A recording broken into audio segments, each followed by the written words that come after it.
Nangyari na ba sa'yo yung gantong pagkakataon? Yung wala ka nang magawa?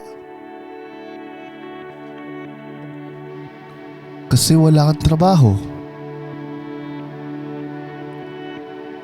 Bored na bored ka na.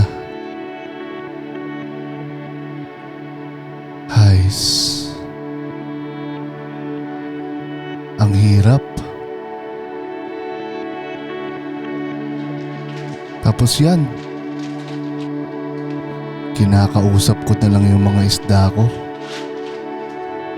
Pinag-uusapan namin yung mga pangarap namin. Tangina.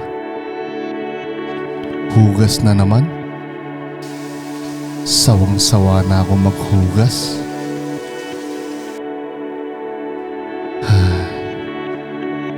Computer muna ako. Load muna ako ng porn.